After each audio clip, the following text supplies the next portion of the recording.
ఈ రోజుల్లో సిద్ధాంతం అనే పదం చాలా మందికి నచ్చట్లేదు. మీరు కూడా చాలాసార్లు వినుంటారు. సిద్ధాంతం అంటేనే చాలా మంది ఎక్స్ప్రెషన్స్ మారిపోతూ ఉంటాయి. ఆ పదం వింటేనే అది విభజిస్తుంది, ఐక్యతను చెడగొడుతుంది అనే నెగిటివ్ ఫీలింగ్స్ ఉన్నాయి చాలా మందికి. ఎవరైనా సిద్ధాంతం విషయంలో నేను రాజీ పడను, నేను చాలా నమ్మకంగా కట్టుబడి బైబిల్ బోధ కట్టుబడి ఉంటానంటే అతను ఒక పొగరుబోతుగా గర్విష్టిగా చూస్తున్నారు. అతను చెప్పేదే కరెక్ట్ అంటాడు, మిగిలిన వాళ్ళు చెప్పేదంతా తప్పు అంటాడు అని అతని గురించి అభిప్రాయపడుతున్నారు. కానీ చాలా మంది చెప్పే మాట ఏంటి, మనం క్రైస్తవులమనే లోకానికి ఎట్లా తెలుస్తుంది, మన ప్రేమను బట్టి తెలుస్తుంది, మన సిద్ధాంతాన్ని బట్టి కాదు. కాబట్టి సిద్ధాంతం విషయం అంతా పక్కన పెట్టేసి మనందరము మనందరిలో కామన్ గా ఉన్నది ఏంటి, యేసుప్రభు. సో మనందరం యేసుప్రభుని ప్రేమించే వాళ్ళం కాబట్టి మనందరం కూడా ఒకరినొకరు ప్రేమించుకుంటూ ఎంచక్కా కలిసిమెలిసి ఉండాలి. ఐక్యత, సహనమే ప్రాముఖ్యమైనవి. కావాలంటే మీరు సంఘ చరిత్రను పరిశీలించండి. సిద్ధాంతానికి సంబంధించిన చర్చలన్నీ కూడా దేనికి దారితీసాయి? అల్టిమేట్ గా విభజనకే దారితీసాయి. ఒక డినామినేషన్ నుంచి 2, 2 నుంచి 4, 4 నుంచి 8, లేకపోతే ఇంకా ఇంకా ఇంకా ఎక్కువగా విభజనలకే ఆ చర్చలన్నీ దారితీసాయి కదా.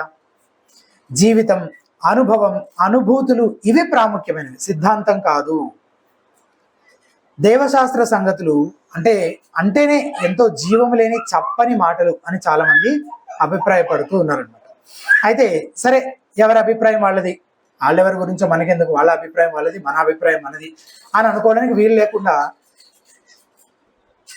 వాళ్ళ అభిప్రాయం యేసుప్రభువారి అభిప్రాయంతో విభేదిస్తుంది అని ఈ వాక్య భాగంలో మనకు అర్థమవుతుంది. అక్కడ ఉన్న సద్దూకైల యొక్క అభిప్రాయము లేదా వాళ్ళ యొక్క ఆలోచన యేసుప్రభువారి ఆలోచనకి పూర్తి వ్యతిరేకంగా, విరుద్ధంగా ఉన్నట్లుగా మనం ఈ వాక్య భాగంలో చూస్తున్నాం. ఇప్పుడు మనం చదివిన ఈ వాక్య భాగంలో యేసుప్రభువారు సద్దూకైలైన పడే ఇజ్రాయేలు మత నాయకులతో విభేదిస్తున్నారు. ఏ విషయంలో? వాళ్ళు పునరుత్థానం ఉంది అని నమ్మట్లేదు, దేవదూతలు, ఆత్మలు ఉన్నాయని వాళ్ళు నమ్మట్లేదు. దీని గురించి అపోస్తుల కార్యాల గ్రంథం ఇప్పుడు మనం చదివిన వాడుక భాష అనువాదంలోనే ఫస్ట్ వర్స్ లో మనం చూసాం. వీరు చనిపోయిన వారు సజీవంగా లేవరని చెప్పేవారు, చనిపోయిన వారు మరలా సజీవంగా లేవరని నమ్మేవారు. అంటే పునరుత్థానం, మృతుల పునరుత్థానం లేదు అని నమ్ముతున్నారు. దీని గురించి అపోస్తుల కార్యాల గ్రంథం 23వ అధ్యాయం 8వ వచనంలో ఒక మాట ఉంచండి. 23rd chapter 8th verse, అపోస్తుల కార్యాల గ్రంథం 23వ అధ్యాయం 8వ వచనం. సద్దూకయ్యులు పునరుత్థానము లేదనియు దేవదూత అయినను ఆత్మ అయినను లేదనియో చెప్పుదురు. చాలా అక్కడ దాకా సద్దూకైల గురించి మనం ఆలోచన చేస్తున్నాం. వాళ్ళు ఏం నమ్మట్లేదంట? పునరుత్థానం అంటే చనిపోయిన వారు తిరిగి లేవరు అని వాళ్ళు నమ్ముతున్నారు. దేవదూతలు, ఆత్మలు అనేవి అసలు లేవు అని నమ్ముతున్నారు. వారి సైద్ధాంతిక ప్రశ్నను యేసుప్రభువారిని అడుగుతున్నారు, కానీ ఒక ప్రాక్టికల్ ఎగ్జాంపుల్ తీసుకొని అడుగుతున్నారు. నిజంగానే అట్లాంటి స్త్రీ ఎవరు ఉండకపోవచ్చు, అంతా ఒక కథ అల్లారనమాట. ఎందుకు? వాళ్ళ సైద్ధాంతిక ప్రశ్నకు యేసుప్రభువారు ఏం సమాధానం చెప్తాడు చూడండి. అప్పుడు యేసుప్రభువారు ఏమన్నారు చూడండి. అసలు ప్రాముఖ్యమైన విషయం ఏంటంటే, మనందరం దేవుణ్ణి ప్రేమిస్తున్నాం కాబట్టి, మనందరం దేవుడు ఒకటే కాబట్టి మనం కూడా ఒకరినొకరం ప్రేమించుకోవాలి. పైగా మనందరం యూదులము, మనందరం ఒకే లేఖనాలు, నీ బైబిల్ ఒకటే, నా బైబిల్ ఒకటే. నీ బైబిల్ ఎన్ని పుస్తకాలు ఉన్నాయి, నా బైబిల్ అన్ని పుస్తకాలు ఉన్నాయి. నీకు అబ్రహాము, ఇసాకు, యాకోబు దేవుడే, నా దేవుడు కూడా అబ్రహాం, ఇసాకు, యాకోబు దేవుడే. నువ్వు సున్నత్ చేసుకున్నావు, నేను కూడా సున్నత్ చేసుకున్నాను. మనందరము అబ్రహాము సంతానమే. కాకపోతే మీరు పునరుద్ధానం ఉంది అని నమ్మరు, మనలో కొంతమంది పునరుద్ధానం ఉందని నమ్ముతారు. ఇందుకే అసలు ఎవరు చూడొచ్చాడు చనిపోయిన తర్వాత పునరుద్ధానం ఉందో లేదో? అప్పటికి ఇంకా యేసుప్రభువు కూడా పునరుద్ధానం చెందలేదు కదా. ఏమో ఎవరికి తెలుసు, ఖచ్చితంగా చెప్పలేము మనం. కాబట్టి మనం ఒకరితో ఒకరము సమ్మతించే విషయాల గురించి మాట్లాడుకుందాం, అగ్రి అయ్యే విషయాల గురించి మాట్లాడుకుందాం, చక్కగా కలిసి పాటలు పాడుకుందాం, దేవుని ఆరాధిద్దాం, చక్కగా హ్యాపీగా ఉందాం మనం అందరం. ఈ సిద్ధాంతం గొడవ అంతా ఎందుకు? ఈ పునరుద్ధానం గొడవ అంతా ఎందుకు? నీ అభిప్రాయం నీది, నా అభిప్రాయం నాది. ప్రేమే అన్నిటికంటే ప్రాముఖ్యమైంది అని చెప్పాడా? ఇట్లా ఈ మాటల్లో ఒక్క మాట కూడా ఆయన కనీసం దీన్ని పోలిన మాటలు కూడా ఎక్కడ ఏమీ చెప్పలేదు. అలా చెప్పకపోగా యేసుప్రభువారు వారి సైద్ధాంతిక తప్పిదాన్ని లేదా దోషాన్ని తీవ్రంగా ఖండించాడు. ఈ విషయాన్ని మార్కు ఇంకా బాగా చెప్తాడు అనమాట. యేసుప్రభువారు ఎలా స్పందించాడు చూడండి. మార్కు సువార్త 12వ అధ్యాయం 24వ వచనం. మార్కు సువార్త 12వ అధ్యాయం 24వ వచనం.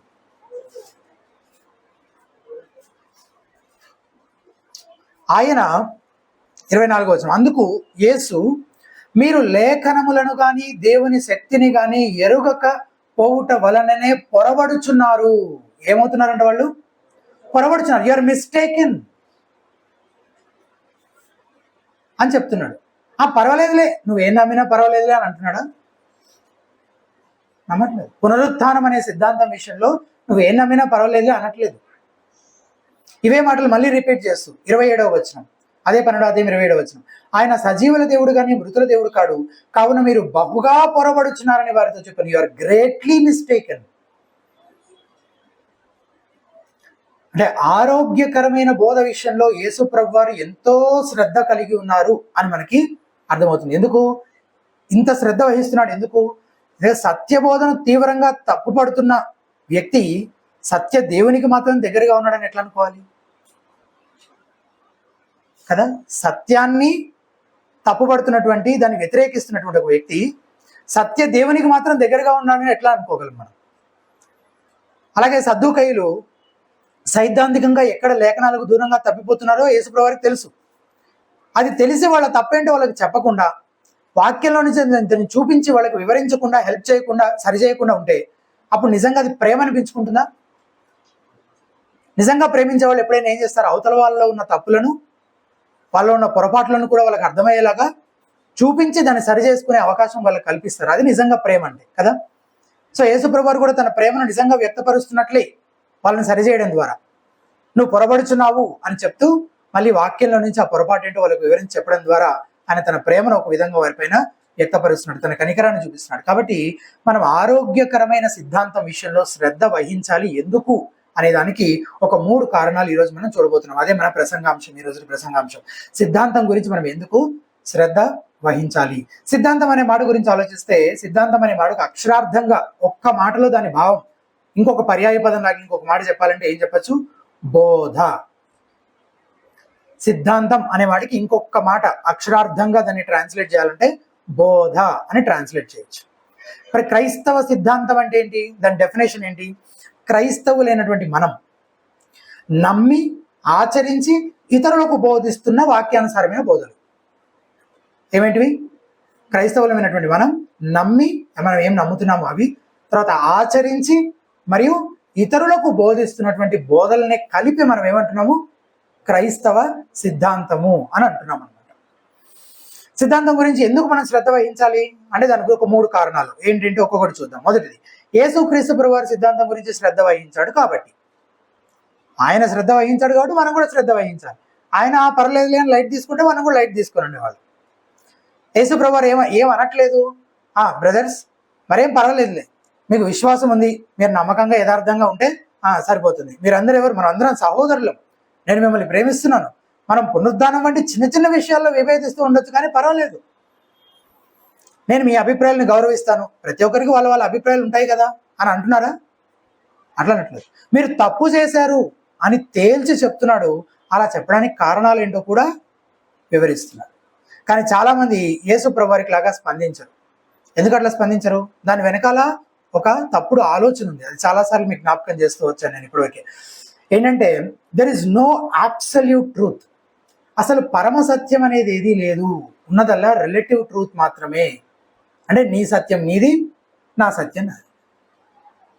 అన్నింటిలో కల్లా అతి ప్రాముఖ్యమైన సద్గుణం ఏంటంటే సహనం. మనం అందరినీ సహించాలి, ఎవరిని నొప్పించద్దు, ఎవరిని ఖండించద్దు, ఎవరిని తప్పుపట్టద్దు, ఎవరితోటి ఐక్యత పాడు చేసుకోవద్దు, అందరినీ ప్రేమించాలి, అందరితోటి మంచిగా కలిసిమెలిసి ఉండాలి.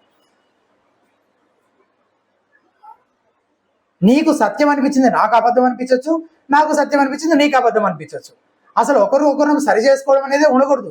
ఇదే సత్యం అని అసలు ఎవరము ఎప్పటికీ చెప్పలేము. కాబట్టి ఇద్దరు వ్యక్తులు ఆధ్యాత్మికంగా 2 పరస్పర విరుద్ధమైన ఆలోచనలు కలిగి ఉన్నారు. ఇప్పుడు చెప్పిన బోధ ప్రకారం వాళ్ళిద్దరూ కరెక్ట్ అయి ఉండొచ్చు. ఎందుకు? సత్యం అనేది సబ్జెక్టివ్ కదా, నీకు సంబంధించిన వ్యక్తిగత విషయం అయిపోయింది ఇప్పుడు ఈ బోధ ప్రకారం. కానీ అది తప్పు. పరమ సత్యం అనేది ఖచ్చితంగా ఉంది. అది మరేదో కాదు, దేవుని పరిశుద్ధమైన లేఖనాల్లోనే పొందుపరచబడింది. This is the absolute truth. నీకు నచ్చింది నీ ఇష్టం వచ్చినట్టు, నాకు నచ్చింది నా ఇష్టం వచ్చినట్టు అనుకోవడానికి మనకు అలాంటి స్వేచ్ఛ ఇవ్వబడలేదు. ఇదే సత్యము, ఇది మాత్రమే సత్యము అని దేవుడు చాలా స్పష్టంగా చెప్తూ వచ్చాడు. నాకు ఇష్టం వచ్చింది నేను నమ్ముతాను, మీకు ఇష్టం వచ్చింది మీరు నమ్మండి అనే అట్లాంటి స్వేచ్ఛ విశ్వాసులకు ఉందా? లేదు. అండ్ ఇద్దరు వ్యక్తులు పరస్పర విరుద్ధ అభిప్రాయాలు కలిగి ఉన్నారు సత్యం విషయంలో. అప్పుడు ఖచ్చితంగా అందులో ఏదో ఒకటే సత్యం అయి ఉండాలి, ఇంకొకటి అబద్ధం అయి ఉండాలి. అండ్ బైబిల్ ఏం చెప్తుందో అదే సత్యం. ఏదైనా సత్యమా కాదా అనేది నీ అభిప్రాయం పైన నా అభిప్రాయం పైన ఆధారపడి ఉండదు. ఉదాహరణకు నేను ఒక ఎగ్జాంపుల్ చెప్తాను. ఇటీవల కాల్వినిజం మరియు ఆర్మీనియనిజం దీనికి సంబంధించిన ఒక చిన్న డిస్కషన్ జరిగింది ఒక సహోదరుడితో. ఇవి రక్షణకు సంబంధించిన రెండు వేరు భిన్నమైన బోధలు అన్నమాట. కాల్వినిజం, ఆర్మీనియనిజం అని రెండు భిన్నమైన బోధలు. ఇందుకే అవి ఏంటో నేను మీకు క్లుప్తంగా కొంచెం చెప్తే అప్పుడు మీరు ఫాలో అవ్వగలుగుతారు. కాల్వినిజం అంటే దేవుని ఎన్నికే రక్షణ నిర్ణయిస్తుంది. మన రక్షణ ఎవరు నిర్ణయిస్తారు? దేవుని ఎన్నిక, దేవుడే నిర్ణయిస్తాడు మన రక్షణని అని చెప్పేది కాల్వినిజం. అంటే రక్షణలో సార్వభౌముడు ఎవరు? దేవుడే. ఇందుకు భిన్నంగా ఆర్మీనియనిజం ఏం చెప్తుంది? మానవ ప్రతిస్పందన, తన స్వేచ్ఛా చిత్తంతో అతను స్పందించడం, అతను నిర్ణయం చేయడం, అదే రక్షణలో కీలకమైన పాత్ర పోషిస్తుంది. కాల్వినిజం ఏమో మన రక్షణ ఎవరిపైన ఆధారపడింది? దేవుని ఎన్నిక, దేవుని నిర్ణయం పైన ఆధారపడింది అని చెప్తున్నారు. ఆర్మీనియనిజంలో ఏం చెప్తున్నారు? మనిషి చేసే నిర్ణయం పైన ఆధారపడి ఉంది అని చెప్తున్నారు. దీనిలోనేమో దేవుడు సార్వభౌముడిగా ఉన్నాడు రక్షణ విషయంలో. ఆర్మీనియనిజంలో మనిషే సార్వభౌముడు. ఎందుకు? మనిషి నిర్ణయం పైనే కదా మొత్తం అంతా ఇప్పుడు ఆధారపడి ఉంది. అతను అంగీకరిస్తాడా, అంగీకరించడా, విశ్వాసం ఉంచుతాడా, విశ్వాసం ఉంచడా, మారు మనసు పొందుతాడా, మారు మనసు పొందడా, అతని పైనే మొత్తం అంతా ఆధారపడి ఉంది. కాబట్టి అతని రక్షణ విషయంలో అతనే సార్వభౌముడిగా ఉంటా ఉన్నాడు. ఇందులో మనం కాల్వినిజాన్ని వాక్యానుసారం అని చెప్పి నమ్ముతున్నాం. అయితే నాతో ఈ డిస్కషన్ పెట్టుకున్న సోదరుడు కూడా కాల్వినిజాన్ని నమ్ముతున్నాడు. కానీ ఆర్మీనియన్స్ పైన నేను చేసిన వ్యాఖ్యలు అతనికి కాస్త ఇబ్బంది పెట్టాయి అన్నమాట. మాట్లాడుతూ నేను కొన్ని వ్యాఖ్యలు చేశాను. ఒక మాట అన్నాను ఏంటంటే, అసలు ఆర్మీనియన్లు పరలోకం వెళ్తారు అనుకోవడానికి నాకు ఆధారమే లేదు అని అన్నాను. నేను వెళ్ళరని నేను డిక్లేర్ చేయట్లేదు, వెళ్తారు అని అనుకోవడానికి నాకు ఆధారం లేదు అని అన్నాను. ఎందుకు? ఇక నేను గుర్తుపెట్టుకోవాల్సింది ఏంటంటే, నేను అసలు ఇట్లాంటి విషయాలు మాట్లాడుతున్నప్పుడు ప్రతి ఒక్కరికి ఒక వ్యక్తి గురించి బాగా కన్సర్న్ ఉంటుంది. ఎవరు వాళ్ళు? అప్పుడే దేవుణ్ణి నమ్ముకున్న వాళ్ళు, కొత్తగా రక్షించబడ్డాలన్నమాట. మన గురించి కంటే ఆ కొత్తగా వచ్చేవాడు, రాబోయేవాడి గురించి కన్సర్న్ ఎక్కువ అనమాట మనకి. నేను అతని గురించి చెప్పట్లేదు ఈ విషయాలు. అసలు ఇవన్నీ రక్షణ, మనం ఎట్లా రక్షించబడ్డాము, ఆ రక్షణ గురించి బైబిల్ ఏం చెప్తుంది అని అసలు ఏమీ తెలియని వ్యక్తి దగ్గర నుంచి నువ్వు ఏం నమ్ముతున్నావు అని అడిగి మనం ఏమైనా ఎక్స్పెక్ట్ చేయగలమా? నేను వాళ్ళ గురించి మాట్లాడట్లేదు. నేను ఎవరి గురించి మాట్లాడుతున్నాను? బైబిల్ చక్కగా చదివి రక్షణ గురించి దేవునికి ఉన్న ఆలోచనలు అన్ని అర్థం చేసుకుని, కాల్వినిజం గురించి ఎవరైనా ఒకరు చెప్పాల్సిందంతా చెప్పిన తర్వాత, తెలుసుకోవాల్సిందంతా తెలుసుకున్న తర్వాత, అన్ని ఆధారాలు కాల్వినిజం మాత్రమే వాక్యానుసారమైన రక్షణ సిద్ధాంతం అని ఆధారాలన్నీ బైబిల్ నుంచి చూపించిన తర్వాత అప్పటికి కూడా ఒక వ్యక్తి ఆర్మీనియజమే సరైనది అని అన్నాడంటే అతను కాల్వినిజంని తిరస్కరిస్తున్నాడు అని అంటే అతను ఏం చేస్తున్నట్టు? బైబిల్ బోధనే తిరస్కరిస్తున్నట్టు, సత్యాన్ని ఎదిరిస్తున్నట్టు. అటువంటి వ్యక్తి పరలోకం వెళ్తాడని అనుకోవడానికి నాకు ఆధారం ఎక్కడుంది అసలు? మామూలుగా విశ్వాసం అయితే ఏం చేయాలి? బైబిల్లో నుంచి మనము సత్యాన్ని మనం చూపిస్తున్నప్పుడు మామూలుగా విశ్వాస ప్రతిస్పందన ఎట్లుంటుంది? ఇమ్మీడియట్గా దాన్ని అంగీకరించడం, దానికి లోబడడం, తన ఆలోచనలు, అభిప్రాయాలు, తనకున్నటువంటి బోధనలన్నింటినీ సరి చేసుకోవడం, అది ఒక విశ్వాస దగ్గర నుంచి జనరల్లీ ఎక్స్పెక్ట్ చేస్తాం. కానీ అతను విశ్వాసలాగా కాకుండా ఆ అబద్ధ బోధనే పట్టుకొని దాన్నే యాక్టివ్గా అదే సత్యం అన్నట్టుగా ఒకవేళ వాదిస్తూ ఉన్నాడు అనుకోండి, అలాంటి వ్యక్తి అసలు విశ్వాసాన్ని అనుకోవడానికి నాకు ఆధారం ఎక్కడుంది? అదే మన చుట్టూ ఎక్కువ మంది ఆర్మీనియన్సే ఉన్నారు కాబట్టి వాళ్ళ గురించి నేను అలాంటి వ్యాఖ్యలు చేయడము అతను డైజెస్ట్ చేసుకోలేకపోతున్నాడు అనమాట. మన చుట్టూ ఉన్న వాళ్ళ 95% ఆర్మీనియన్సే ఉన్నారు. నా నిర్ణయం పైనే ఆధారపడి ఉంది రక్షణ అంతా అని నమ్మే వాళ్ళే 95% ఉన్నారు మన చుట్టూ. అందుకని డైజెస్ట్ చేసుకోలేకపోతున్నాడు. ఇంతమంది యొక్క నిత్యత్వం ఇప్పుడు ప్రశ్నార్థకం ఉందా? సరే, నేను ఇంకొక ఎగ్జాంపుల్ చెప్తాను. మరి రోమన్ క్యాథలిక్స్ అంతకంటే ఎక్కువ మంది ఉన్నారు కదా ప్రపంచవ్యాప్తంగా. కాబట్టి రాజీ పడిపోయి మరి వాళ్ళది సరైన బోధ అని ఒప్పేసుకుందామా? అంటే ఎక్కువ మంది నమ్మితే అది సరైనదని ఒప్పేసుకోవాలా మనం? వాక్యం అట్లా ఒప్పుకుంటుందా? ఒక విషయం సత్యమా కాదా అని నిర్ధారించుకోవడానికి అది సత్యమని ఎంతమంది నమ్ముతున్నారు అనేది నా కొలమానం. ఎక్కువ మంది ఏ సత్యాన్ని ఎక్కువ మంది నమ్మితే అదే నిజంగా సత్యం కాదు. అండ్ నేను ఇలా మాట్లాడినందుకు చాలా మంది నాతో మాట్లాడడం మానేశారు, ఇంకొందరు నన్ను దూరం పెట్టారు, మంచిదే. అండ్ చాలా మంది అంటుంటారు, మీరు పాజిటివ్గా ఉండొచ్చు కదా, పాజిటివ్ విషయాలు చెప్పొచ్చు కదా, పాజిటివ్గా మాట్లాడచ్చు కదా, నెగటివ్గా ఎందుకు ఖండించడము, హెచ్చరించడము, తప్పుదిద్దడము, ఇవన్నీ ఎందుకు అసలు అంటే సమాధానం తీతుకు రాసిన పత్రిక 1వ అధ్యాయం 9వ వచనంలో ఉంది. చూడండి ఒకసారి, తీతుకు రాసిన పత్రిక 1వ అధ్యాయం 9వ వచనం. ఇందులో ఒక పాజిటివ్ కమాండ్ ఉంది, ఒక నెగటివ్ కమాండ్ ఉంది. ఈ వచనంలో 2 విషయాలు ఉన్నాయి. 9వ వచనం, తాను హితబోధ విషయమై జనులను హెచ్చరించుటకును. ఈ హితబోధ విషయమై జనులను హెచ్చరించుటకు ఈ వాడుక భాషలో ఏముందో చెప్పనా నేను, అతడు క్షేమకరమైన సిద్ధాంతాలతో ప్రోత్సాహపరచడానికి. ఎంత బాగుంది కదా. హితబోధ అనే దాన్ని ఎట్లా ట్రాన్స్లేట్ చేశారు వీళ్ళు? హిత అంటే క్షేమకరమైన, బోధనేమో సిద్ధాంతాలతో, ప్రోత్సాహపరచడానికి. హెచ్చరించడం అంటే మన దాంట్లో నెగిటివ్ సైడ్ లో మనం చూస్తున్నాం కాదు, అది యాక్చువల్గా పాజిటివ్ వర్డ్, ప్రోత్సాహపరచడం. అయితే ఎంతసేపు రైట్ థియాలజీతో, రైట్ డాక్ట్రిన్తో, మంచి హితబోధతో ప్రోత్సాహపరచడం ఒకటేనా? దాని కంటిన్యూషన్ ఇంకా వేరే పని కూడా ఉంది కదా. ఏంటది?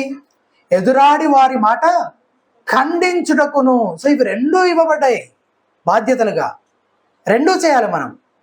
ఎంతసేపు పాజిటివ్ ఎంకరేజ్మెంట్, ప్రోత్సాహమే ఉంటే సరిపోదు, ఖండించాల్సిన బాధ్యత కూడా ఉంది. అలాగని మనతో విభేదించే వారితో కఠినంగా మాట్లాడాలి, వాళ్ళపై ఏమాత్రం కనికరం చూపించకూడదని నేను చెప్పట్లేదు. ఖండించాలి, సరిదిద్దాలి, తప్పుదిద్దాలి. కానీ ఇది ఎట్లా చేయాలి? మన ప్రవర్తన అది ఎలా ఉండాలి? తిమోతికి రాసిన 2వ పత్రిక 2వ అధ్యాయం 26వ వచనం. తిమోతికి రాసిన 2వ పత్రిక 2వ అధ్యాయము 26వ వచనం, 2nd chapter 26th verse ఏమంటున్నాడు? ప్రభు యొక్క దాసుడు అట్టి వారిని సాత్వికముతో శిక్షించుచు జగడమాడక అందరి ఎడల సాధువుగాను బోధింప సమర్థుడుగాను కీడును సహించువాడుగాను ఉండవలను. ఏమేమి ఉండాలంట? సాత్వికము, గొడవలు పడకూడదట, సాధువుగా ఉండాలట, బోధించే సామర్థ్యం ఉండాలట, కీడును సహించేవాడిగా ఉండాలట. సో ఇదంతా ఉండాలి. ఇదంతా ఉండి ఏం చేయాలి? అవతల వ్యక్తిని ప్రేమించాలి. కానీ ఎట్లా?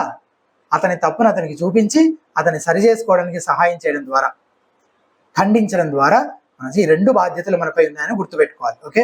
ఇంకొందరు అంటారు ఎసెన్షియల్స్ అండ్ నాన్ ఎసెన్షియల్స్ అని ఉంటాయి.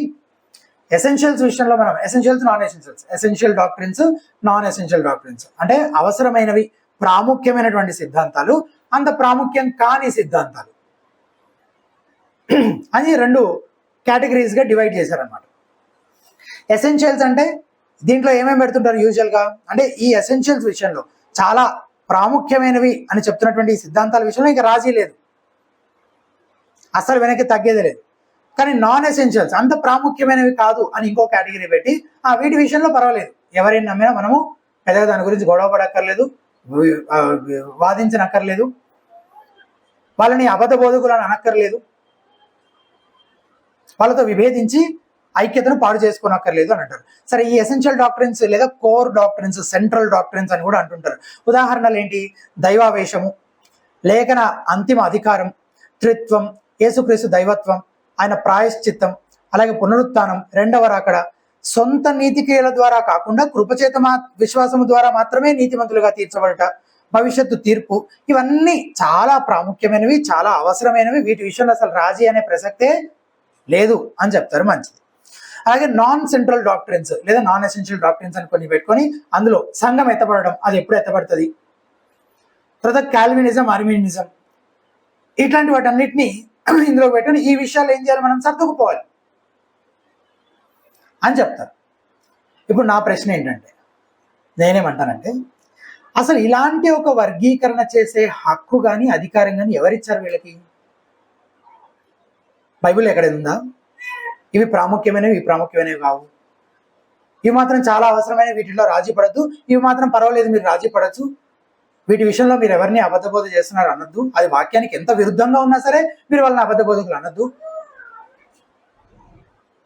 అని వాక్యం ఎక్కడని చెప్పిందా? ఏ సిద్ధాంతమైనా, ఈ మాట జాగ్రత్త గుర్తుపెట్టుకో, ఏ సిద్ధాంతమైన ఏ బోధైనా దేవుడు బైబిల్లో స్పష్టంగా ఎంత మేరకు బోధించాడో అంతవరకు అలాగే ప్రతి విశ్వాసి నమ్మి తీరాలి. ఆ విషయంలో మనకు స్వేచ్ఛ లేదు.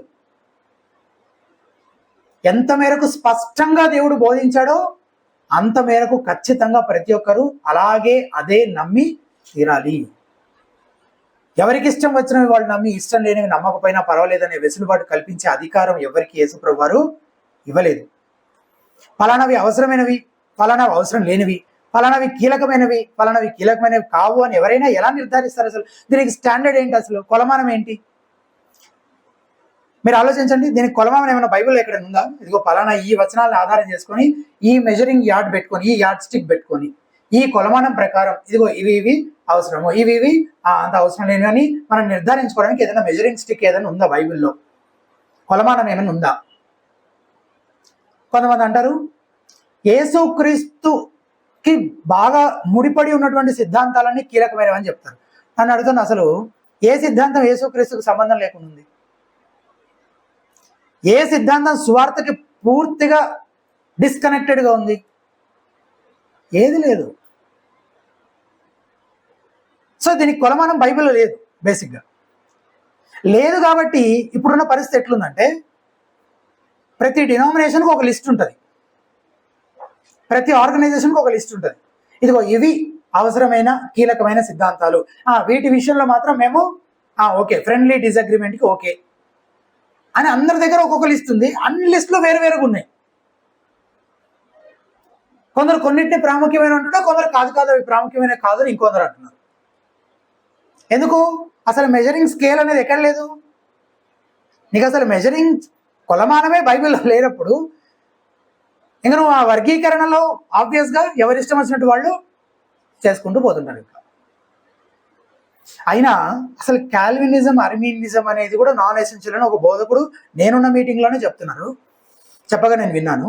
రక్షణలో దేవుడు సార్వభౌముడా, మనిషి సార్వభౌముడా అనేది అంత ప్రాముఖ్యం కాని విషయం ఎట్లయితుంది? అసలు మనిషిని దేవుని అత్యున్నత సింహాసనం పైన కూర్చోబెట్టి దేవుణ్ణి ఆయన సింహాసనం నుంచి కిందకు లాగేసేటువంటి ఒక అబద్ధ బోధన నమ్మే వ్యక్తి, వాక్యంలో నుండి స్పష్టమైన ఆధారాలు చూపించిన తర్వాత కూడా సత్యాన్ని తిరస్కరించే వ్యక్తి, అసలు విశ్వాసాన్ని నేను ఎట్లా అనుకోవాలి? అండ్ అతను చేసేది అబద్ధ బోధ కాదు అని నేను ఎట్లా రాజీ పడాలి? ఆ విషయంలో ఫ్రెండ్లీగా ఎట్లా డిసగ్రీ అవ్వాలి? నేను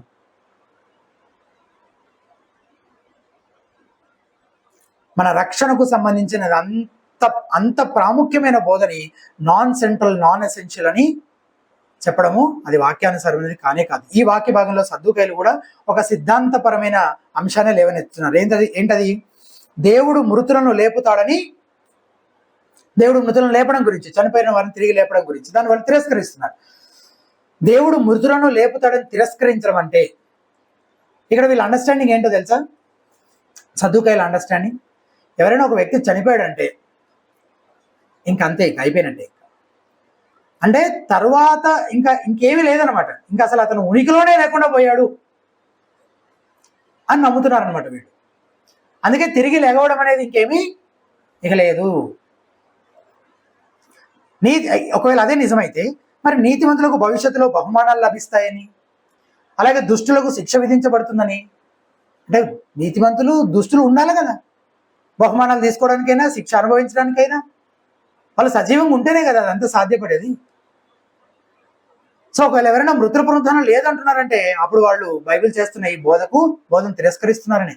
అలాగే ఇప్పుడు శిక్ష లేదు, బహుమానం లేదు, ఇక్కడతోటే ఎండ్ అయిపోతుంది. ఈ లోకంలోనే నా లైఫ్ మొత్తం ఎండ్ అయిపోతుంది. తర్వాత ఇక అసలు నేను ఉనికిలోనే ఉండను, నా ఆత్మ ఉండదు, నేను ఉండను. అప్పుడు ఈ లోకంలో నేను నా ఇష్టం వచ్చినట్టు బతకచ్చు. ఇంకా అసలు నేను ఈ లోకంలో పరిశుద్ధంగా జీవించడానికి అవసరమయ్యే ఒక కీలకమైన ప్రోత్సాహాన్ని వీళ్ళ బోధ ఏం చేస్తుంది? మొత్తానికే లేకుండా చేస్తుంది, కొట్టిపారేస్తుంది. ఇంకా తర్వాత ఏమీ లేదని చెప్తుంది కదా. ఇంకా చచ్చిపోతే ఇంక అయిపోయినట్టే మొత్తం అని చెప్తుంది. నిబంధనను పాటించే దేవుని విశ్వసనీయతను తిరస్కరించడమే మృతుల పునరుద్ధానం లేదని బోధించేవారు దేవుణ్ణి అబద్ధాల కోరుగా చిత్రీకరిస్తున్నారు. మృతుల పునరుద్ధానం లేనట్లయితే తమ ప్రియులను కోల్పోయిన వారికి లేదా ఈ జీవితంలో తీవ్రంగా బాధపడే వారికి అసలు నిరీక్షణ ఏమైనా ఉందా? ఇంకేం నిరీక్షణ ఉన్నదల్లా ఇక్కడే ఉంది, తర్వాత ఇంకేమీ లేదని చెప్తున్నారు. ఇంకా నిరీక్షణ ఎక్కడ ఉంటుంది? ఈ విషయాన్ని గురించి పౌలు భక్తుడు ఏమంటున్నాడు? కొరింథీయులకు రాసిన మొదటి పత్రిక 15వ అధ్యాయంలో చూడండి ఒకసారి. మృతుల పునరుద్ధానం గురించి పౌలు చాలా విషయాలు చెప్పాడు అక్కడ. కొరింథీయులకు రాసిన మొదటి పత్రిక 15వ అధ్యాయం 12వ వచనం. 1 Corinthians 15:12.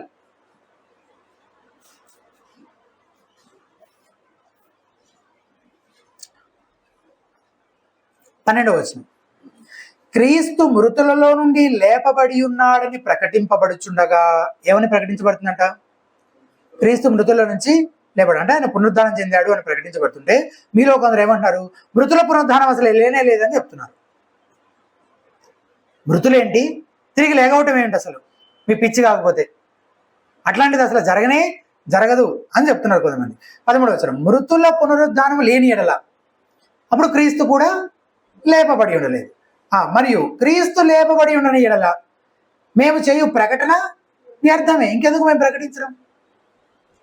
అంటే ఇదంతా సువార్త అంతా ఇక్కడ వరకేనా?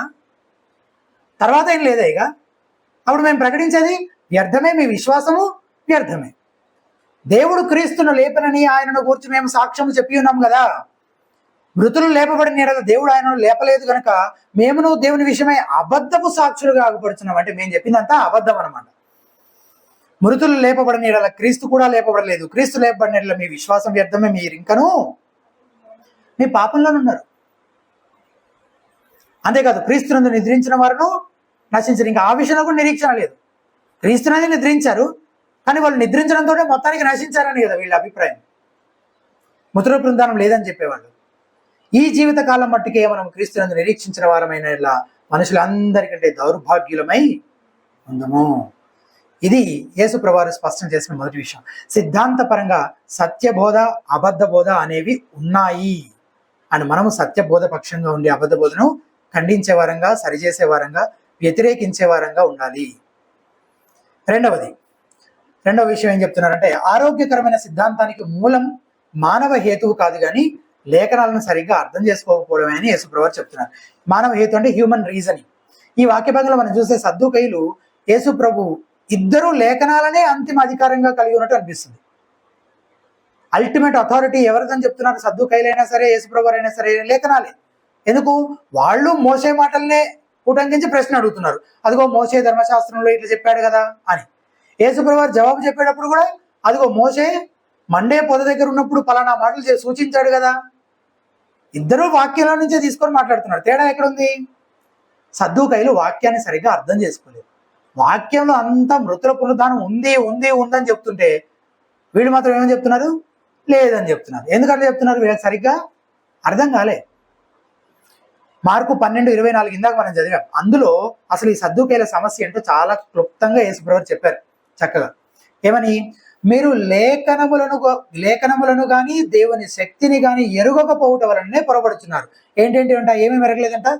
లేఖనాలను ఎరగలేదట, దేవుని శక్తిని ఎరగలేదట. ఇవి 2 సమస్యలు. ఈ 2 సమస్యలతో డీల్ చేస్తున్నాడు యేసుప్రభువారు. 34 నుంచి 36 వరకేమో దేవుని శక్తిని అర్థం చేయిస్తున్నాడు వాళ్ళకి. 37, 38 వచనాల్లోనేమో లేఖనాలను అర్థం చేసుకోవడం గురించి వివరిస్తున్నాడు అనమాట. సో ముందుగా దేవుని శక్తిని అర్థం చేయించడం గురించి మనం ఆలోచన చేస్తే ఏం చెప్తున్నాడు యేసుప్రభువారు? దేవుడు మనకి కొత్త శరీరాలు, పాపానికి మరణానికి లోనవ్వని శరీరాలను అనుగ్రహించి మనలను మృతుల నుండి తిరిగి లేపగలిగే శక్తిమంతుడు అని వారు నమ్మట్లేదు. సద్దూకయ్యుల దోషం కొన్ని తప్పుడు అవగాహనలపై ఆధారపడింది. ఏంటా తప్పుడు అపోహలు? వాళ్ళు ఏమనుకుంటున్నారంటే మరణానంతర జీవితం ఇప్పటి జీవితంలాగే ఉంటుంది అని అనుకుంటున్నారు. ఏమనుకుంటున్నారు? మరణం తర్వాత ఉండే జీవితం కూడా ఇప్పటి జీవితంలాగే ఉంటుంది అని అనుకుంటున్నారు. అందుకే వాళ్ళు ఏం చేస్తున్నారు? ధర్మశాస్త్రంలో చెప్పబడిన కొన్ని సంగతులు తీసుకొని పునరుద్ధానం చెందిన వ్యక్తికి అన్వయించి అడుగుతున్నారు ప్రశ్న. 7 భర్తలు, పెళ్లి, ఇదంతా ఎక్కడ సంగతి? ఇక్కడ సంగతి. దీన్ని తీసుకొని ఎవరికి అప్లై చేస్తున్నారు? పునరుద్ధానంలో మరి ఎవరెవరికి భార్యగా, ఎవరెవరికి భర్తగా ఉండరు. 28వ వచనం చూడండి. బోధకుడా, భార్య బ్రతికి ఉండగా ఒకని సహోదరుడు సంతానం లేక చనిపోయిన ఎడల అతని సహోదరుడు అతని భార్యను పెళ్లి చేసుకొని తన సహోదరునికి సంతానము కలుగజేయవలని మోషే మనకు వ్రాసి ఇచ్చాడు. కానీ తర్వాత ఏమైంది? ఆ స్టోరీ అంతా చెప్తారు కదా 7 గురించి. చెప్పిన తర్వాత స్త్రీ చనిపోయింది. తర్వాత 32 కాబట్టి పునరుద్ధానమందు ఆమె వారిలో ఎవనికి భార్యగా ఉండును. ఇక్కడ ఈ లోకములో ఏం చేయాలి ఏం చేయకూడదు అని చెప్పిన వాటిని తీసుకొని పోయి పునరుద్ధానం అయిన తర్వాత ఏం జరుగుతుంది అని దానికి లింక్ పెట్టి అడుగుతున్నారు. అంటే వాళ్ళు ఏమనుకుంటున్నారు, ఇక్కడ ఉన్నట్టుగానే అక్కడ కూడా ఉంటుంది, ఇక్కడ జరిగేవన్నీ అక్కడ కూడా జరుగుతాయి అని అనుకుంటున్నారు, అక్కడ కూడా వివాహాలు ఉంటాయి అని అనుకుంటున్నారు. కానీ వాళ్ళ అపోహలన్నీ తప్పు. యేసుప్రభు వారి మాటలను బట్టి చూస్తే పునరుద్ధానంలో మనం 2 విధాలుగా దేవదూతల్లాగా ఉంటాం. ఒకటి, అక్కడ పెళ్లి చేసుకోము, పెళ్ళిళ్ళు ఉండవు. 2, అక్కడ మరణం అనేదే ఉండదు.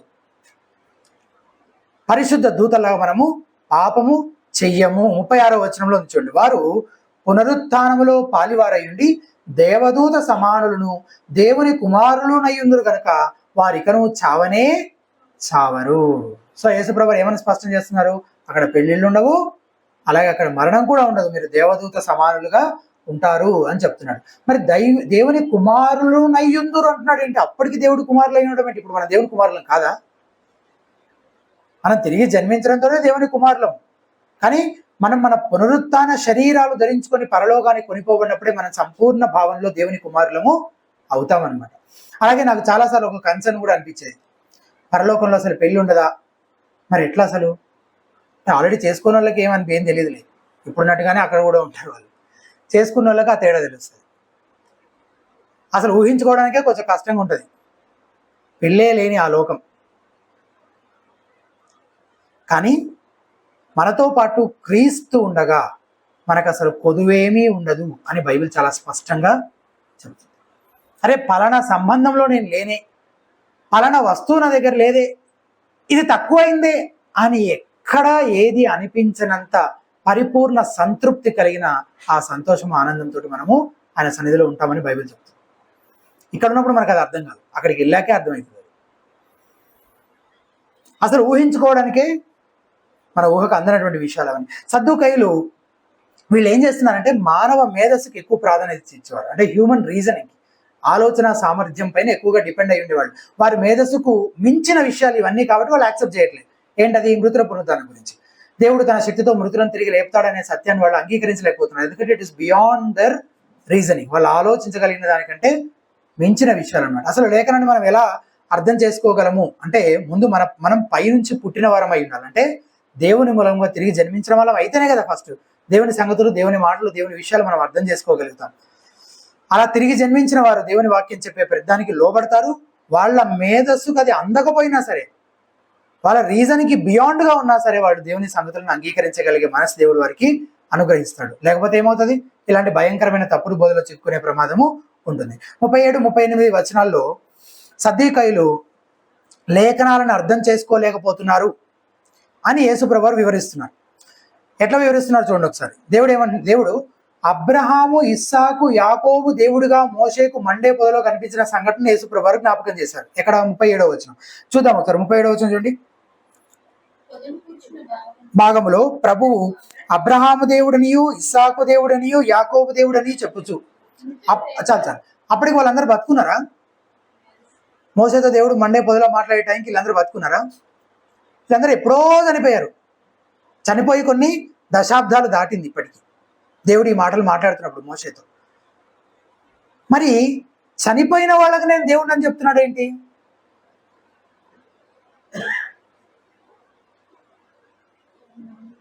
నేను ఎవరి దేవుడిని? అబ్రహాము దేవుడను, ఇస్సాకు దేవుడను, యాకోబు దేవుడని చనిపోయిన వాళ్ళను పేర్లు తీసుకొని ఆ చనిపోయిన వాళ్ళకి నేను దేవుడిని అని చెప్తున్నాడు ఏంటి?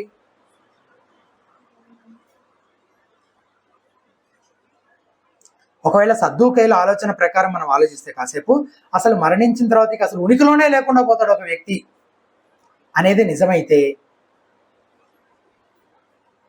అలాంటి అసలు ఉనికిలోనే లేనటువంటి వ్యక్తికి నేను దేవుణ్ణి అని చెప్పుకుంటున్నాడు ఇప్పుడు యేసుప్రభు లేదా దేవుడు. మీకు అర్థమైందా? సద్దూకయ్యుల లెక్క ప్రకారము వాళ్ళు నమ్మేది ఏంటి? చనిపోతే ఇంకా అసలు ఆ వ్యక్తి ఉనికిలో ఉన్నాడు ఇక అసలు. అంటే ఇప్పుడు అబ్రహాం లేడు, ఇసాకు లేడు, యాకోబు లేడు, అసలు ఉనికిలోనే లేని వ్యక్తికి నేను దేవుడు అని దేవుడు చెప్పుకుంటున్నాడా? ఎంత అర్థరహితంగా ఉంది. కానీ వాస్తవం ఏంటి? వాళ్ళు ఉన్నారు. ఎక్కడున్నారు? దేవుని సమక్షంలో ఉన్నారు, దేవుని సన్నిధిలో ఉన్నారు. వాళ్ళు ఇప్పటికీ సజీవంగానే ఉన్నారు. వాళ్ళు అసలు ఉనికిలోనే లేకుండా పోలేదు. వాళ్ళు ఎందుకు ఆ మండే ఎగ్జాంపుల్ చెప్తున్నాడు అంటే దీనికోసమే చెప్తున్నాడు.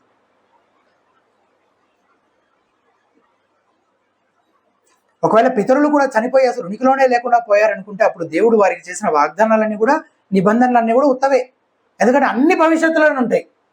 మనం చదివే నిబంధనలు, వాగ్దానాలన్నీ ఏవి వాళ్ళ లైఫ్ టైంలో నెరవేరే వాటికంటే భవిష్యత్తులో నెరవేరేవే ఎక్కువ ఉంటాయి. ఇప్పుడు వాగ్దానం చేసి నిబంధన చేసిన వ్యక్తే ఉనికిలో లేనప్పుడు ఇక అసలు ఆ నిబంధనకు అర్థమేముంది ఇంకా? కానీ యేసుప్రభువు వివరిస్తున్నారు 38వ వచనంలో ఏమని? మృతులు లేతురని మోషే సూచించెను. చూసారా? మృతులు లేతురని మోషే సూచించను. ఆయన సజీవులకే దేవుడు కానీ మృతులకు దేవుడు కాదు. ఆయన దృష్టికి అందరూ జీవించినారని వారికి ఉత్తరమించాను. ఎవరైతే సజీవుడైన దేవుని యందు విశ్వాసం ఉంచి చనిపోయారో వారు ఇప్పటికీ దేవునితో సజీవంగానే ఉన్నారు. ఇక్కడ ఈ మాట చూడండి, ఆయన సజీవులకే దేవుడు కానీ మృతులకు దేవుడు కాదు. పైనేమో మృతులు లేతురని మోషే సూచించాను. లేసే మృతులు ఎవరు అసలు ఆ మృతులు?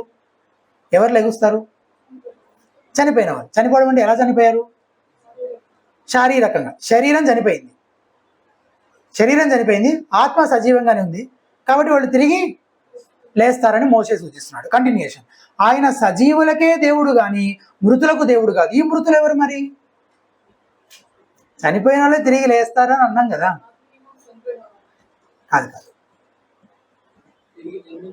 కాదు. ఈ మాటలు ఎవరికి చెప్తున్నాడు? సద్దూకయ్యులకి. అంటే ఈ మృతులు వాళ్ళ డెఫినేషన్ ప్రకారము ఆలోచిస్తే అసలు ఉనికిలోనే లేకుండా పోయిన వాళ్ళకి నేను సజీవంగా ఉన్న వాళ్ళకి దేవుణ్ణి. మరి ఎవరు సజీవంగా ఉన్నారు? కంటిన్యూషన్. ఆయన దృష్టికి అందరూ సజీవంగానే ఉన్నారు. ఎంత క్లియర్గా చెప్తున్నాడు కదా. నేను చనిపోయిన వాళ్ళకి నేను దేవుణ్ణి కాదు, బ్రతుకున్న వాళ్ళకే దేవుణ్ణి నేను. మరి ఎవరు సజీవంగా ఉన్న వాళ్ళు ఎవరు? అందరూ. అంటే ఎవరు తిరిగి లెగుస్తారు? అందరూ తిరిగి లెగుస్తారు. పునరుద్ధానం ప్రతి మనిషికి సంబంధించిన విషయం. ఎవరైతే సజీవుడైన దేవుని యందు విశ్వాసం నుంచి చనిపోయారో వారు ఇప్పటికీ దేవునితో సజీవంగానే ఉన్నారు. ఏం చేస్తున్నారు? పునరుత్థాన శరీరాలు, మహిమ శరీరాలు వారికి అనుగ్రహించబడే దినం కోసం ఎదురు చూస్తున్నారు, వెయిట్ చేస్తున్నారు. ఆయన దృష్టికి అందరూ జీవించుచున్నారు. అంటే మరణంతో ఒక వ్యక్తి ఉనికిలో లేకుండా పోవడం అనేది ఏది లేదు. అందరూ సజీవంగానే ఉన్నారు. దేవుని దృష్టికి ఎప్పటికీ సజీవంగానే ఉంటారు. అయితే పరలోకంలో దేవునితో సహవాసం చేస్తుంటారు, లేకపోతే నరకంలో వాళ్ళు కాలుతూ మణుతూ నిత్య యాత్ర అనుభవిస్తుంటారు. కానీ అసలు ఉనికిలోనే లేకుండా పోవడం అనేది సాధ్యమా? అది అలా జరగదు.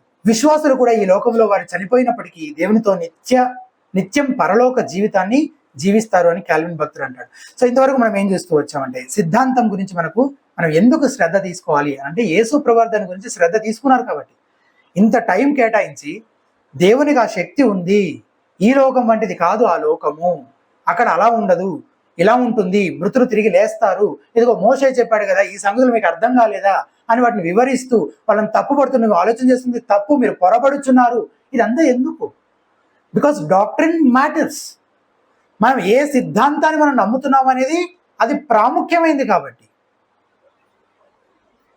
అందుకే ఆయన శ్రద్ధ తీసుకున్నాడు. అందుకే మనం కూడా దాని పట్ల శ్రద్ధ వహించాలి. రెండవది, మూడవది కొంచెం క్విక్గానే చూస్తాం మనం. రెండవది, ఈ లోకంలో మనం జీవించే జీవితం ఆరోగ్యకరమైన సిద్ధాంతాన్ని, సౌండ్ డాక్ట్రిన్ ని విశ్వసించడంపై ఆధారపడి ఉంటుంది. అంటే నీ విశ్వాసం పైన, నువ్వు ఏం నమ్ముతున్నావు అనే దానిపైన నీ ప్రస్తుత జీవితం ఆధారపడి ఉంటుంది. చిన్న ఉదాహరణ చెప్తా.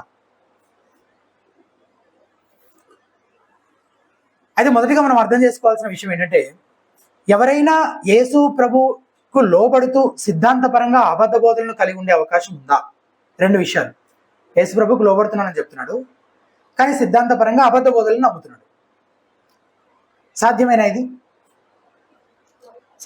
సాధ్యం కాదు. ఎందుకు సాధ్యం కాదు? సద్దూకయ్యులు యేసు ప్రభువుకి లోబడుతున్నారా? లోబట్టలేదు. లోబడితే వాళ్ళు ఏం చేస్తుండే, వాళ్ళు సత్యాన్ని అంగీకరించిన వాళ్ళే ఉండేవాళ్ళు. సత్యాన్ని అంగీకరించట్లేదు కాబట్టి వాళ్ళు లోబడట్లేదు కదా. సో యేసు ప్రభువుకు లోబడము అలాగే సత్యాన్ని అంగీకరించడము అనేది రెండు ఒకదానిపైన ఒకటి ఆధారపడిన విషయాలు.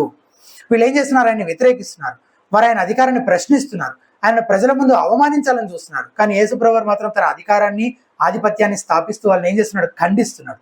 సద్దుకైలం బాగా చదువుకున్న వాళ్ళు, యేసుక్రీస్తు ప్రభువు నజరేతు నుంచి వచ్చిన ఒక వడ్రంగి, అయినప్పటికీ ధైర్యంగా వారిలోని తప్పులను ఆయన ఏం చేస్తున్నాడు, ఖండిస్తున్నాడు. చివరికి కొందరు శాస్త్రులు ఏమంటున్నారు చూడండి, 39-40 వచనాల్లో కొంతమంది శాస్త్రులు, అందరు శాస్త్రులు కాదు, కొందరే ఏమన్నారు, తర్వాత వారు ఆయనను మరి ఏమీ అడగ తెగింపలేదు కనుక శాస్త్రుల్లో కొందరు బోధకుడా నీవు యుక్తముగా చెప్పితివి అనేది.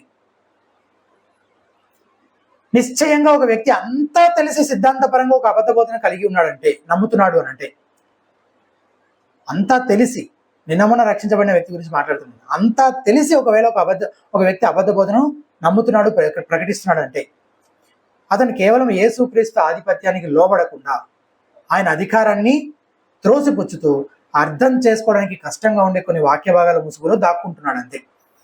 అంతా తెలిసి అని నేను ఎందుకు అంటున్నాను, ఎందుకంటే అప్పుడప్పుడే క్రీస్తునందు విశ్వాసం ఉంచి రక్షించబడిన వారు తప్పులు చేసే అవకాశం ఉందా, ఉంది.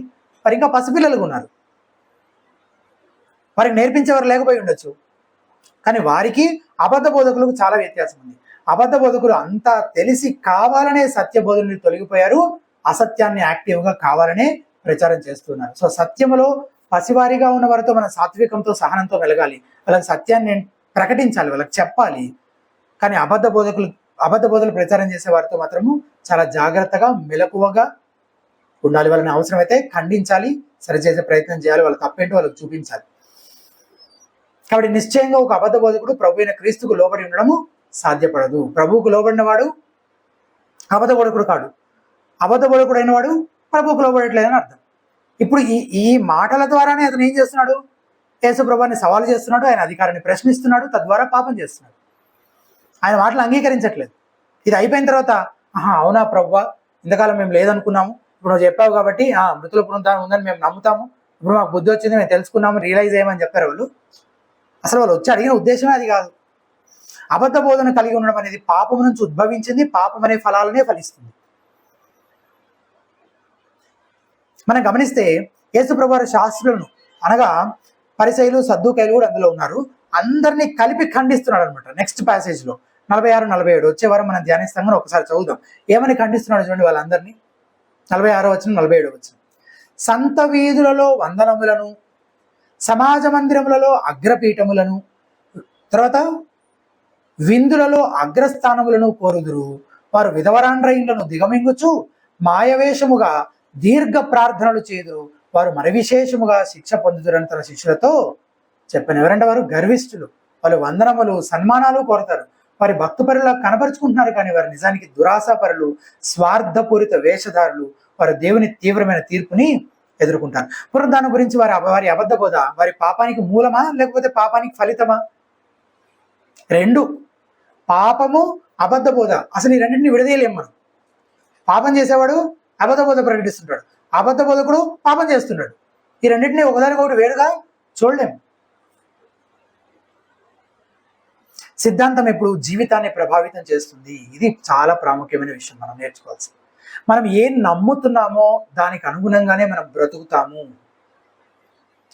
మనం నమ్మే దాని ప్రకారమే మనం జీవిస్తాము. సిద్ధాంతం ఎప్పుడు జీవితాన్ని ప్రభావితం చేస్తుంది. ఈ సంఘటన జరిగిన కొన్ని రోజులకే ఇప్పుడు వీళ్ళు నమ్మేదాన్ని బట్టే కదా ఇప్పుడు వచ్చి యేసుప్రభుని వీళ్ళు ప్రశ్నిస్తున్నారు, యేసుప్రభుని ఎదిరిస్తున్నారు, తిరస్కరిస్తున్నారు, ఆయనకు లోబడకుండా ఉంటున్నారు. దేన్ని బట్టి? వీళ్ళు నమ్ముతున్న దాన్ని బట్టి, వీళ్ళు నమ్మే సిద్ధాంతాన్ని బట్టి. అండ్ ఇది ఎంత దూరం తీసుకెళ్ళింది? తర్వాత వీళ్ళందరూ కలిసి యేసుప్రభుని ఎట్లా శిక్షించాలి అనే సందర్భంలో మిగిలిన పరిశీలనందరితో కలిసి ఆయన సిలువ వేయము అని కేకలు వేసేంత దూరం తీసుకెళ్ళింది.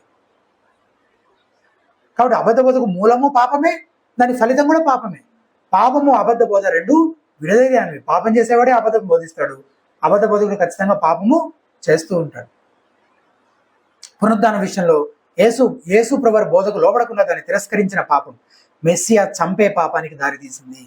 ఆరోగ్యకరమైన సిద్ధాంతం, ఈ మాటలు జాగ్రత్తగా ఉండండి. ఆరోగ్యకరమైన సిద్ధాంతం ఆరోగ్యకరమైన క్రైస్తవుని పుట్టిస్తుంది. అబద్ధ బోధ ప్రతి విధమైన భక్తిహీనతను పుట్టిస్తుంది. ఆరోగ్యకరమైన సిద్ధాంతాన్ని తెలుసుకోవడం వెనుకున్న ఉద్దేశాలు ప్రాముఖ్యమైనవి. ఎందుకు? ఈ సద్దుకాయలు నిజంగానే అరే పెద్ద సమస్య వచ్చింది, ఇప్పుడు ఇంత పెద్ద డాక్టర్నల్ క్వశ్చన్, సిద్ధాంతపరమైన ప్రశ్న ఇప్పుడు మనము ఎటు తెలుసుకోలేకపోతున్నాం కాబట్టి పలానా యేసు అనే బోధకుడు చక్కగా మనకి నేర్పిస్తాడు, కూర్చోబెట్టి వివరంగా చెప్తాడు, మనం వెళ్ళి తెలుసుకుందాం అని వచ్చారు వీళ్ళందరూ. ప్రజల దృష్టిలో యేసును చెడ్డ చేయడానికే వచ్చారు. అందుకే ఈ స్త్రీ మరియు 7 భర్తల కథను అల్లారనమాట. ఇది రియల్ స్టోరీ అనేది. అట్లా 7 మెంబర్స్ చనిపోవడం నిజంగా జరుగుతుందా? Makeup story. ఆయన ఇరికించాలని ఎట్లయినా. అలాగే యేసు ప్రభువారు బాగా జవాబులు చెప్పారని మెచ్చుకుంటున్నారు కదా కిందలో కొందరు, శాస్త్రులు కొందరే, అందరూ కాదని నేను ఇందాక చెప్పాను. ఎందుకో తెలుసా? కొందరు ఎవరైంటారంటే పరిసయ్యులు. ఎందుకు వాళ్ళు అప్రిషియేట్ చేస్తున్నారు? వాళ్ళు మారిపోయారా? మారు మనసు పొందారా? యేసు ప్రభు శిష్యులు అయిపోయారా?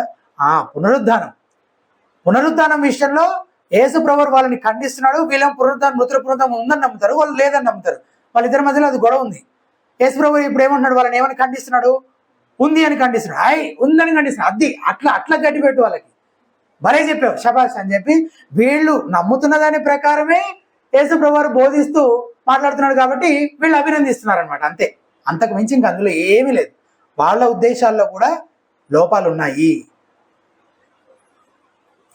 కానీ అసలు ఆరోగ్యకరమైన బోధన సిద్ధాంతాన్ని తెలుసుకోవడానికి సరైన కారణం ఏమై ఉండాలంటే, దేవుణ్ణి మనం ఇంకా ఎక్కువగా తెలుసుకోవాలని, ఆయనని ఇంకా ఎక్కువగా మహిమపరచాలని, ఆయనకి ఇంకా దగ్గరగా వెళ్ళాలని. అది నిజంగా ఆరోగ్యకరమైన సిద్ధాంతపరమైన సరైన బోధన మనము తెలుసుకోవడానికి, నేర్చుకోవడానికి కారణమై ఉండాలి. సిలువకు తనను తాను అప్పగించుకున్న యేసుక్రీస్తు యెడల మన ప్రేమ ఇంకా లోతుగా వేరుపారేలా చేస్తుంది ఆరోగ్యకరమైన బోధ. కేవలం నేను సరైనదే నమ్ముతున్నాను అని ఎవరికో నిరూపించుకోవడానికి కాదు, దాన్ని బట్టి గర్వించడానికి కాదు, లేక ఒక వ్యక్తి కలిగి ఉన్న గొప్ప జ్ఞానాన్ని ప్రదర్శించడానికి అసలే కాదు. ఈ కారణాలతో ఎవరు ఏ సిద్ధాంతం, ఏ బోధ నేర్చుకోకూడదు. ఆ మాటకు వస్తే ఆరోగ్యకరమైన బోధ నేర్చుకున్న కొలది ఒక నిజమైన విశ్వాసి తనను తాను తగ్గించుకుంటాడు. ఎందుకంటే దేవుని యొక్క ఔన్నత్యాన్ని, దేవుడు ఏమై ఉన్నాడో ఎవరో తెలుసుకుంటున్న కొద్దీ అతనిలో ఇంకా తగ్గింపు, దీన మనసు ఇంకా ఎక్కువగా కనబడుతూ ఉంటాయన్నమాట. ఎందుకు సిద్ధాంతం పట్ల శ్రద్ధ వహించాలి అంటే, ఈ లోకంలో మనం జీవించే జీవితం మనం ఆరోగ్యకరమైన సిద్ధాంతాన్ని విశ్వసిస్తున్నామా లేదా అనే దానిపైన ఆధారపడి ఉంటుంది. ఇప్పుడు ఈ సద్దుకాయల విషయమే తీసుకోండి, మీకు అర్థమైంది కదా ఈ ఎగ్జాంపుల్లో. వాళ్ళు అసలు అందాక నేను చెప్పాను కదా, మృతులు చనిపోయిన తర్వాత ఇక అసలు ఏం లేదు, ఇక నీ మరణమే ఇంకా ఎండ్, తర్వాత నువ్వు ఉనికిలో ఉండవనంటే అసలు ఇప్పుడు ఇక్కడ నేను ఎట్లా జీవిస్తే ఇంకేం ఫరక్ పడుతుంది నాకు? అంటే ఇప్పటి నా జీవితాన్ని నేను నమ్మే సిద్ధాంతం ప్రభావితం చేస్తుందా లేదా? దానికి దీనికి కనెక్షన్ ఉందా లేదా? ఉంది. ఆఫ్టర్ లైఫ్ గురించి, మరణానంతర జీవితం గురించి నాకు ఎలాంటి ఆలోచన ఉంది, నేనేం నమ్ముతున్నాననే దాన్ని బట్టి నా ప్రస్తుత జీవితం ప్రభావితం చేయబడుతుందా లేదా? అవును. ఇప్పుడు దేవుని యందలి భయం నాకు ఉందా లేదా? దేవుడు ఏమై ఉన్నాడు అసలు? ఆయన న్యాయవంతుడు, నీతివంతుడు. ఇవన్నీ ఏం చేస్తాయి నన్ను? నేను దేవునికి లెక్క అప్పచెప్పవలసిన వాడిని, నేను పరిశుద్ధంగా జీవించాలి అని నా ప్రస్తుత జీవితాన్ని నియంత్రించట్లేదా? అయితే అది కేవలం నా ప్రస్తుత జీవితాన్ని మాత్రమే ప్రభావితం చేసి నియంత్రించేదిగా లేదు. నా నిత్యత్వపు నిరీక్షణ కూడా దీంతో ముడిపడి ఉంది. నేనేం నమ్ముతున్నాను, నేను ఏ సిద్ధాంతాన్ని నమ్ముతున్నాను అనే దానిపైన. అది 3వ విషయం, చివరిది, చాలా క్లుప్తంగా చెప్తాను. మన నిత్యత్వానికి సంబంధించిన నిరీక్షణ ఆరోగ్యకరమైన సిద్ధాంతాన్ని విశ్వసించడంతో ముడిపడి ఉంది. ఈ సందర్భంలో యేసు ప్రభువారు భక్తిహీనుల పునరుద్ధానం గురించి మాట్లాడట్లేదు, కానీ నీతిమంతుల పునరుద్ధానం గురించే మాట్లాడుతున్నాడు. 35వ వచనంలో చూడండి, పరమును మృతుల పునరుద్ధానమును పొందుటకు యోగ్యులని ఎంచబడిన వారు అని ఒక మాట చెప్పాడు. అంటే కొందరు ఉన్నారు, వాళ్ళే యోగ్యులని ఎంచబడ్డారంట పరలోకం వెళ్ళడానికి. మరి మిగిలిన వాళ్ళు అయోగ్యులు అనమాట. అంటే 2 రకాల గుంపుల వాళ్ళు ఉన్నారు, 2 రకాల పునరుద్ధానాలు ఉన్నాయి అని అర్థమవుతుంది కదా. యోహాను సువార్త 5వ అధ్యాయం 29వ వచనం తీసి చూడండి ఒకసారి. యోహాను సువార్త 5వ అధ్యాయం 29వ వచనం. యోహాను సువార్త 5వ అధ్యాయం 29వ వచనం. మేలు చేసిన వారు జీవ పునరుద్ధానమునకును, కీడు చేసిన వారు తీర్పు పునరుద్ధానమునకును బయటికి. అంటే ఎవరెవరు లెగుస్తారు? మొత్తానికి అందరు లెగుస్తారు. అయితే జీవ పునరుద్ధానానికి, లేకపోతే తీర్పు పునరుద్ధానానికి. ఇదే విషయం అపోస్తల కార్యాల గ్రంథం 24వ అధ్యాయం 15వ వచనంలో కూడా తీసి చూడండి. 24వ అధ్యాయం 15వ వచనం, యాక్ట్స్ 24:15. పౌలు ఏం చెప్తున్నాడు అంటే, నువ్వు నమ్మే దేవుడు నేను నమ్మే దేవుడు ఒకటే, నీ నిరీక్షణ నా నిరీక్షణ ఒకటే అని చెప్తున్నాడు. కానీ అసలు ఆ నిరీక్షణని ఎట్లా డిఫైన్ చేస్తున్నట్లుండి, నీతిమంతులకును అనీతిమంతులకును పునరుత్థానము కలగబోచున్నదని మీరు నిరీక్షించున్నట్టు నేను కూడా దేవుని యందు నిరీక్షణ ఉంచున్నాను. నీ నిరీక్షణ నా నిరీక్షణ ఒకటే, నువ్వు నేను నమ్మేది ఒకటే అని చెప్పడానికి నిరీక్షణను డిఫైన్ చేస్తున్నాడు. ఏంటా నిరీక్షణ? నీ నిరీక్షణ నా నిరీక్షణ ఏంటి? నీతిమంతులు అనీతిమంతులు వాళ్ళందరికీ ఏం కలగబోతుంది? పునరుత్థానం అంటే అంతా ఇక్కడ సంగతుల గురించే కాదు. మన హోప్, మన నిరీక్షణ ఏంటంటే మనందరం తిరిగి లేస్తాము. నీతివంతులు లేస్తారు, అనీతివంతులు లేస్తారు. ఆ పునరుద్ధానం, మరణ పునరుద్ధానం ఏదైతే, మృతుల పునరుద్ధానం ఏదైతే ఉందో అది మన నిరీక్షణ. అనీతిమంతుల పునరుద్ధానం గురించి ఇంకా తెలుసుకోవాలంటే మీరు ప్రకటన గ్రంథం 20వ అధ్యాయం చదవండి. తర్వాత అదే మన ప్రస్తుత వాక్య భాగంలో అబ్రహాము, ఇస్సాకు, యాకోబులు వీళ్ళంతా యోగ్యులు అని అర్థం చేసుకోవచ్చు. ఇందాక అదే కదా, యోగ్యులని ఎంచబడిన వారని మనం లూకాలో చదివాం. వీళ్ళు యోగ్యులు ఎట్లయినారు?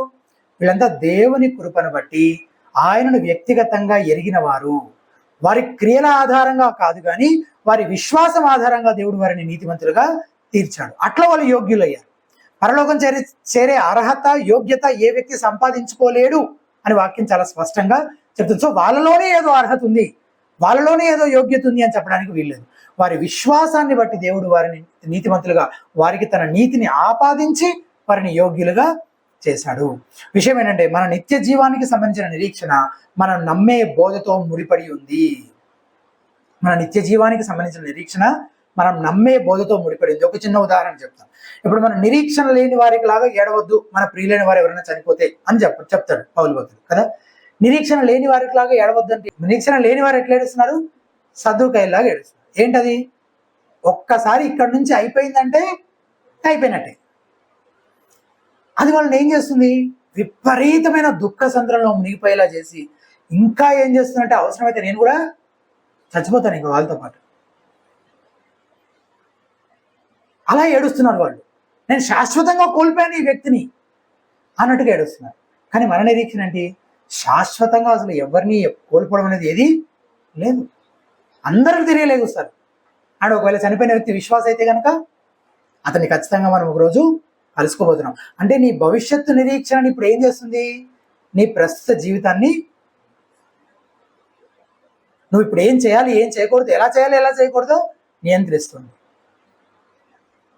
చాలా మంది నామకార్థ క్రైస్తవులు అనుకుంటున్నట్లు మనం కూడా మన నీతి క్రియల ద్వారా మన నిత్య జీవాన్ని సంపాదించుకోగలమని అనుకుంటుంటే, ఒకవేళ కాసేపు అనుకుందాం. చాలా మంది అనుకుంటారు కదా, నేను భక్తి క్రియలు చేసి, నీతి క్రియలు చేసి, మంచి పనులు చేసి నా రక్షణ నేను సంపాదించుకోవాలి, నిత్య జీవాన్ని సంపాదించుకోవాలి నేను అని అనుకుంటూ ఉంటారు. మనం కూడా అట్లా అనుకుంటూ ఉంటే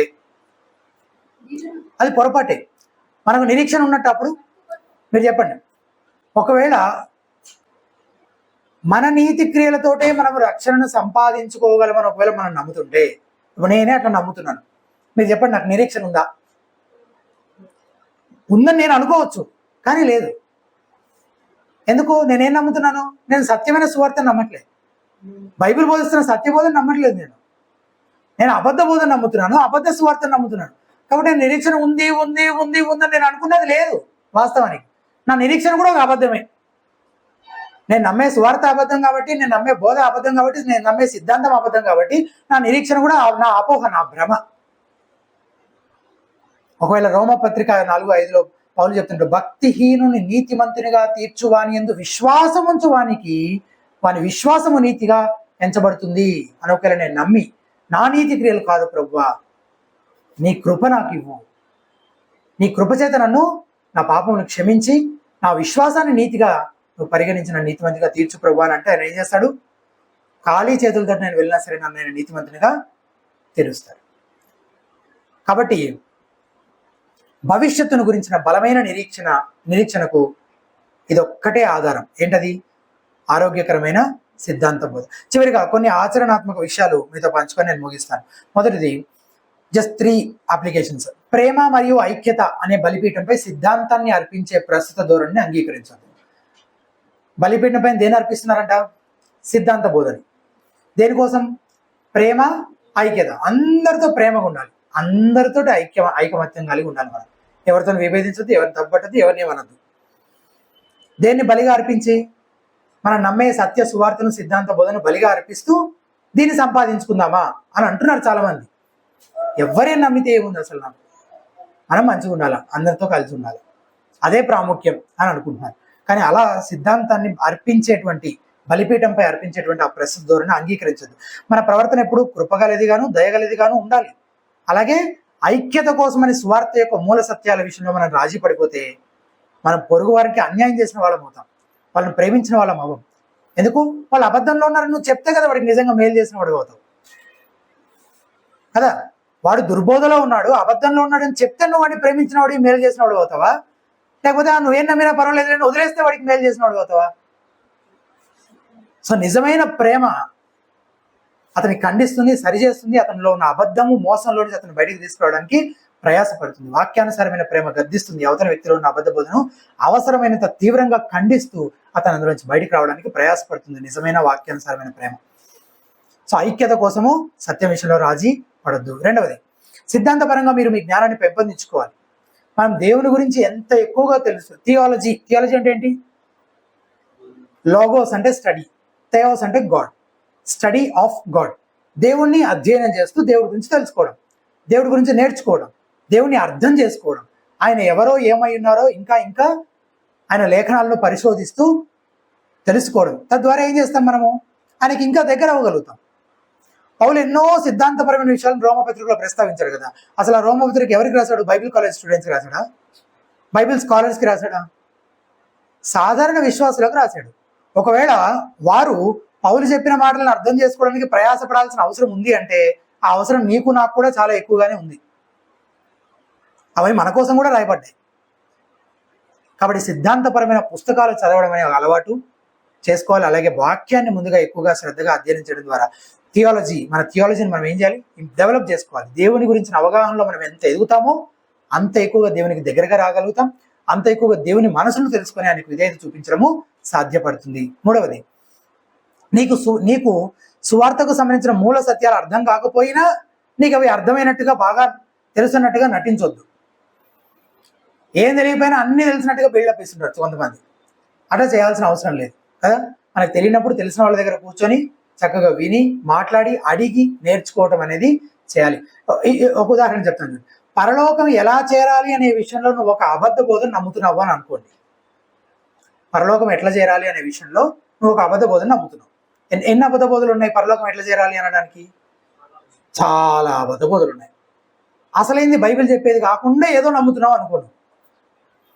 అప్పుడు నువ్వు ఎంత యథార్థంగా నమ్మినా, ఎంత నిజాయితీగా నమ్మినా నువ్వు తీర్పును మాత్రం తప్పించుకోలేవు కదా. సో నీ నమ్మకం, నీ విశ్వాసం బలమైనదైనంత మాత్రాన, లేకపోతే నీ భక్తి యథార్థమైనదైనంత మాత్రాన మార్గం సరైనది అయిపోతుందా? నిజాయితీగా భక్తి చేసేవాళ్ళు, యథార్థంగా కష్టపడి దేవుని కోసం తమ సర్వస్వం అప్పగించుకొని పిచ్చిగా అసలు ఇంకా ఉన్నది లేనిది అంతా సర్వస్వం అప్పగించి భక్తి చేసేవాళ్ళు ఎంతమంది లేరు బయట? అంత మాత్రాన మార్గం సరైనది అయిపోతుందా? కాదు. అబద్ధ బోధనలో చిక్కుకున్న చాలా మంది యథార్థవంతులే, కానీ భయంకరమైన అబద్ధంలో ఉన్నారు. వెళ్ళే మార్గమే అబద్ధమైంది, కానీ అందులో చాలా మంది యథార్థంగా ఉన్నారు. సో నీ యథార్థత, నీ నమ్మకత్వం ఎంత ఎక్కువ ఉన్నా సరే వెళ్ళే మార్గమే అబద్ధ మార్గము, తప్పుడు మార్గం అయితే నువ్వు చేరాల్సిన గమ్యానికి మరి అప్పుడు సిద్ధాంతం ప్రాముఖ్యమైందా కదా? ఓహో, అక్కడ తేడా వస్తే నీ గమ్యంలోనే తేడా వచ్చేస్తుంది. నీ నిత్యత్వ గమ్యంలో తేడా వస్తుంది. నీకు అసలు లేని నిరీక్షణ ఉందని నువ్వు ఊహించేసుకుంటున్నావు.